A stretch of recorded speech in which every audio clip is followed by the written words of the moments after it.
Good morning, dear students. I am Sumit. Today we'll be doing the fourth chapter, reproductive health. In today's lecture, we'll be talking about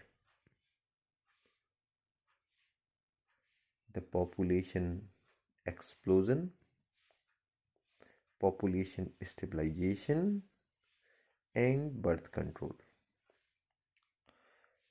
In the previous lecture, we read about the introduction of reproductive health, and during the previous lecture, we talk about the the total aspect of the total well-being in all aspect of reproduction. We talk about the family planning program which was given by Government of India in 1951, the RCH program which include the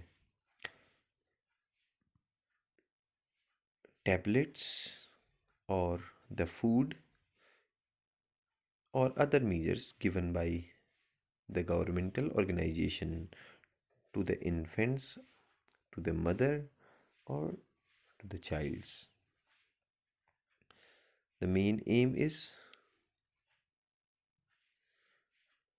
to achieve the various aspects of reproductive health. For this, many audio video aids, pamphlets, educational programs are also considered. In today's lecture, we will talk about the population explosion, stabilization, and birth control. So, let me start this topic. Before 1920, the population of India remain constant, means the population of India remains in a stationary phase. And as we know that during the stationary phase, the growth rate or the growth rate of population is usually zero. It means the population growth rate is about zero, means there is no growth in population appears. Before 1920 or around 1920, the Indian population is about 350 millions. But after 1920, from the beginning of 1921, a rapid change in population takes place. And this phase is called a transition phase, during which the growth rate or the population growth rate was very fast and rapid. 1921 में कुछ ऐसी चीजें हुई कि जिस वजह से population rate, growth of population rate बहुत ही तेजी से बढ़ने लगी, not only in India but also in all over the world. पूरी दुनिया में कुछ पर्टिकुलर चेंजेस आए और जिसकी वजह से जो पॉपुलेशन की ग्रोथ थी वो बहुत ही हाई होने लगी. हुआ क्या इस टाइम, हम देखते हैं कि जब भी हम ग्रोथ रेट को निकालते हैं, मीज़र करते हैं ग्रोथ रेट को, तो ग्रोथ रेट निकालने के लिए एक सिंपल फॉर्मूले को हम फॉलो करते हैं और ये फॉर्मूला होता है growth rate equal to birth rate minus death rate. Birth rate total number of birth and death rate is total number of death.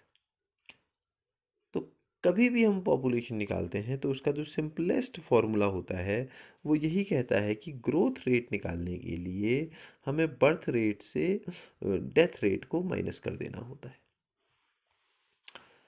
And during और before 1920 the birth rate is almost equals to death rate.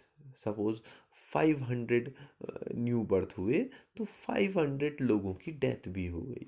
तो इस वजह से growth rate जो थी वो almost zero थी, stationary phase थी। So let us suppose this arrow is the birth rate and these arrow represent the death rate. So अगर ये 3 एरो बर्थ रेट को इंडिकेट कर रहे हैं तो 3 एरो ही डेथ रेट को भी इंडिकेट कर रहे हैं। इट मीन्स 3 नए बर्थ हुए और 3 लोगों की डेथ भी हो गई। सो पॉपुलेशन में कोई ग्रोथ नहीं हुई। लेकिन जैसे ही 1921 आया, इस टाइम पे ग्रोथ रेट बढ़ने लगी। और growth rate, population growth rate के बढ़ने का एक बहुत ही इम्पोर्टेंट रीजन था। वो रीजन था हेल्थ केयर फैसिलिटीज।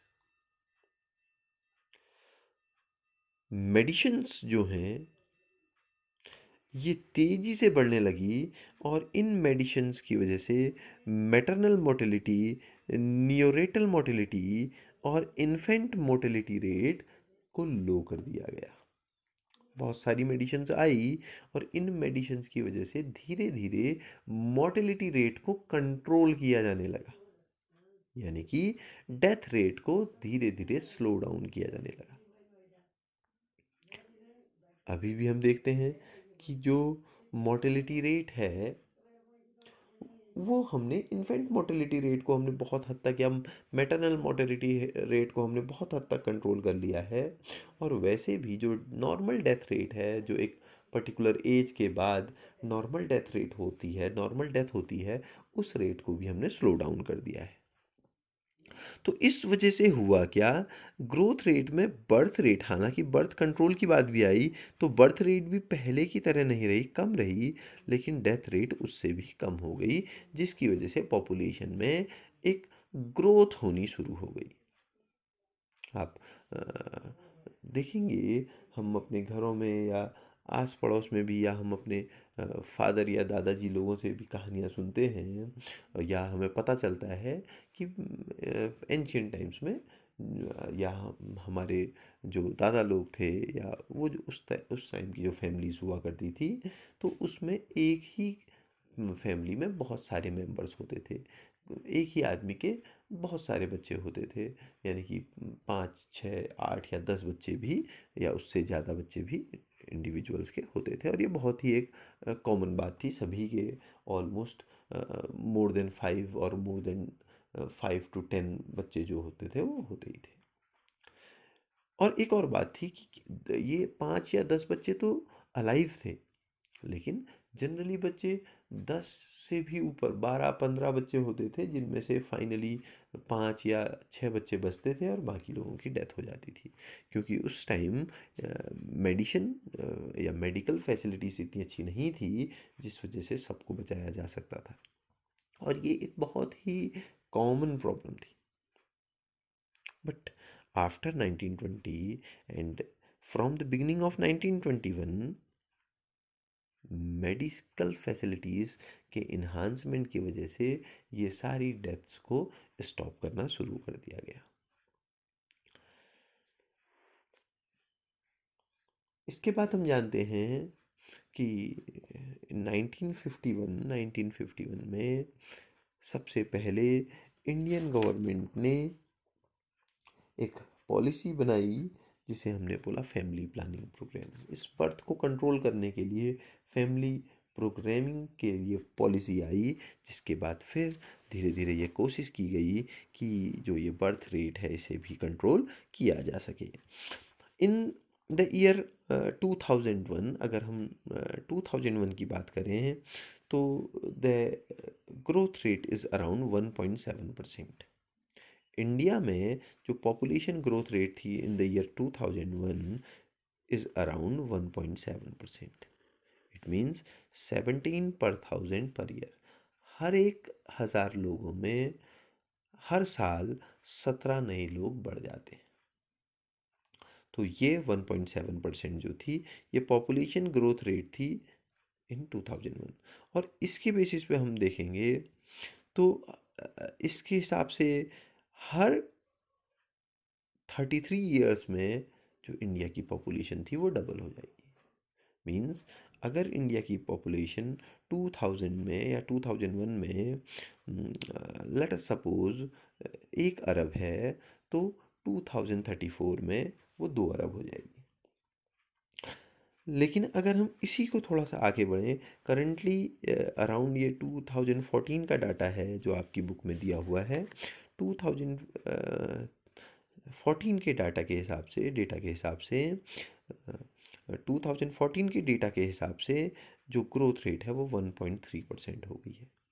यानी कि 13 पर थाउजेंड पर ईयर लोग बढ़ते हैं। और इससे पॉपुलेशन को डबल होने में अब 40 ईयर्स का टाइम लग जाता है। यानी कि कुछ हद तक इस पॉपुलेशन की ग्रोथ को कंट्रोल करने का काम किया गया है। कैसे कंट्रोल किया? इसको कंट्रोल करने के देखिए, ग्रोथ रेट बढ़ने के कारण क्या थे? Main reason is maternal mortality rate और न्यूरेटल मोर्टेलिटी रेट और इन्फेंट मोर्टेलिटी रेट को हमने कंट्रोल कर दिया। इनकी मोर्टेलिटी, इनकी डेथ को कम कर दिया। इस वजह से पॉपुलेशन जो है वो तेज़ी से ग्रो होने लगी। इसके बाद अगर हम इस बर्थ कंट्रोल की बात करते हैं, जो बेसिक टॉपिक है, बर्थ कंट्रोल क्यों किया गया? जो फैमिली प्लानिंग प्रोग्राम्स जो शुरू किए गए, वो क्यों शुरू किए गए? उसका एक बेसिक रीज़न था कि पॉपुलेशन को किसी भी तरीके से कंट्रोल किया गया। या फिर जो reproductive and child health care program शुरू किए गए थे गवर्नमेंट ऑफ इंडिया द्वारा, RCH प्रोग्राम, उसका भी बेसिक मीजर था to check the population growth. And for this, इस काम के लिए कुछ मेथड्स यूज़ की गई, जिन मेथड्स को हम बोल देते हैं contraceptive methods. By using some of the contraceptives, population की ग्रोथ को कंट्रोल किया जा सकता है। There are two types of contraceptives. First method is the natural methods of contraceptive, and the second method is the artificial methods of contraceptive. In this lecture, we basically focus on the natural methods of contraceptive. In the next lecture, we talk about the artificial methods of contraceptive. In natural methods of contraceptive में हम केवल 3 तरीके की चीज़ों की बात करते हैं। Number 1 is periodic abstinence, number second is sex और coitus interruption, and number third is lactational amenorrhoea. First we talk about the periodic abstinence. In periodic abstinence, there is no sex during the time of ovulation. हमने देखा था in the previous chapter, during menstrual cycle एक particular time होता है जिस time को हम बोलते हैं ओव्यूलेटरी फेज, जहाँ पे ओव्यूलेशन होता है। फीमेल में ओव्यूल जो है वो मैच्योर होके ग्रेफियन फॉलिकल से बाहर निकलता है और इस फेज़ को हम बोलते हैं, और फेलोपियन ट्यूब में जाता है। इस फेज़ को हम बोलते हैं ओव्यूलेटरी फेज़ या ओव्यूलेशन। और जो स्टैंडर्ड मेंस्ट्रुअल साइकिल होती है, स्टैंडर्ड मेंस्ट्रुअल साइकिल जो कि 28 डेज़ की होती है, इसमें हम देखते थे 14th डे पे ओव्यूलेशन होता है। और इस जो ये ओव्यूलेशन में जो ओव्यूल रिलीज होता है, ये 24 से लेकर 48 आवर्स तक ही अलाइव रहता है। अगर इस टाइम पे 24 to 48 आवर्स आफ्टर ओव्यूलेशन पे सेक्स से बचा जाए, तो ये ओव्यूल, ये स्पर्म जो है मेल के, वो ओव्यूल से या एग से फर्टिलाइज नहीं हो सकते हैं, और इस मेथड से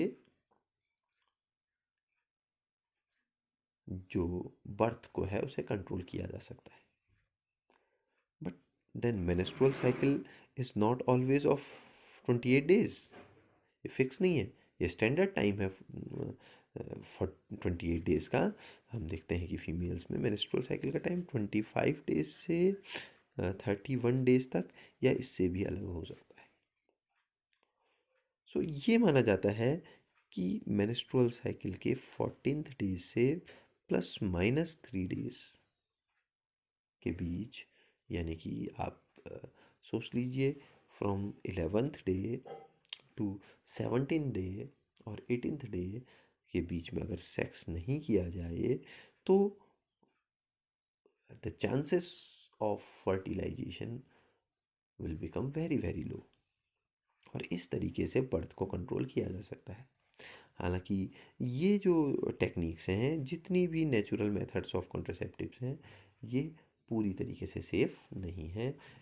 इसमें फर्टिलाइजेशन होना और बर्थ होने के चांसेस हमेशा रहते हैं, इसलिए ज़्यादा एम्फेसिस जो है वो आर्टिफिशियल मेथड्स पे रहता है। So this one is the first method, periodic abstinence. The second method is coitus interruption. Coitus interruption में हम क्या करते हैं, इजेकुलेट कर देते हैं जब ड्यूरिंग सेक्स, जब मेल से सीमेन जो है वो डिस्चार्ज होता है फीमेल के वेजाइना में, और जिस सीमन में स्पर्म भी, मोटाइल स्पर्म भी मूव करते हैं एंड फाइनली फेलोपियन ट्यूब में जाके एग के साथ, सेकेंडरी oocyte के साथ फर्टिलाइज होते हैं।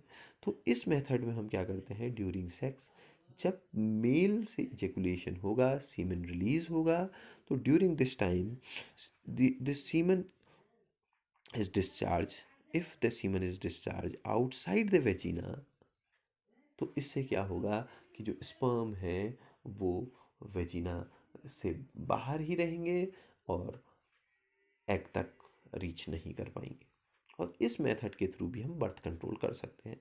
Again the chances of failure of this method is very very high, क्योंकि हाँ, एक पर्टिकुलर टाइम पे ही ड्यूरिंग सेक्स सीमेन निकले ये ज़रूरी नहीं है।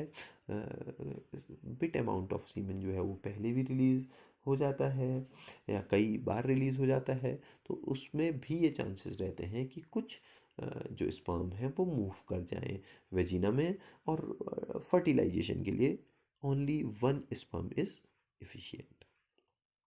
So the chances of failure is also very very high. The third method is called lactational amenorrhea. The lactational amenorrhea means after the birth of the child, mother में lactation शुरू हो जाता है, मिल्क प्रोडक्शन शुरू हो जाता है, और बर्थ के 5 to 6 month तक जो बच्चा है, जो न्यू बॉर्न बेबी है, वो मदर के ब्रेस्ट फीडिंग करती है, मिल्क फीडिंग करती है, और ये माना जाता है कि इस टाइम मेंस्ट्रुअल साइकिल्स नहीं चलती हैं। सो ये जो 5 to 6 month का टाइम है after the delivery of child, ये सेफ सेक्स का टाइम माना जाता है। सेफ सेक्स के टाइम का मीनिंग, क्योंकि इसमें मेंस्ट्रुअल साइकिल नहीं चलती हैं, तो मेंस्ट्रुअल साइकिल नहीं चलने से ओव्यूल का डिस्चार्ज नहीं होता। ओव्यूल का डिस्चार्ज नहीं होने का मीनिंग है कि इस पर्टिकुलर टाइम पे सेक्स करने से नए बेबी का होना या फर्टिलाइजेशन जो है उसको ब्लॉक करके हम बर्थ को कंट्रोल कर सकते हैं।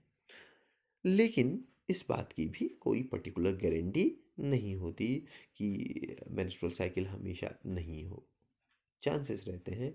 सो अगेन ये मेथड भी पूरी तरीके से सक्सेसफुल मेथड नहीं है to control the birth. So these three methods are the natural methods of birth control, the natural methods of contraceptive for birth control, लेकिन नेचुरल मेथड्स को हमेशा उतना अच्छा नहीं माना जाता जितनी अच्छी आर्टिफिशियल मेथड्स को माना जाता है। इन द नेक्स्ट चैप्टर हम बात करेंगे आर्टिफिशियल मेथड्स ऑफ कॉन्ट्रासेप्टिव्स की। एक करंट सिनारियो में मैं आपको बता दे रहा हूँ कि the current population of India, ये हम बात कर रहे हैं आज की डेट की, यानी कि आज है 2 मई।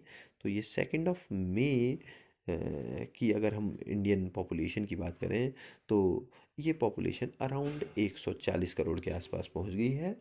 140 करोड़ के आसपास जो है 140 करोड़ के आसपास इंडिया की पॉपुलेशन हो गई है। और इस पॉपुलेशन में 51.6% जो है वो मेल हैं एंड 48.4% जो है वो फीमेल पॉपुलेशन है। And as we know that the India is the second most populated country in the whole world after China. और जो टोटल इंडिया की पॉपुलेशन है वो अराउंड 1/5 है जो टोटल वर्ल्ड पॉपुलेशन है उसके comparatively. So this is all about the today's lecture. Thank you so much.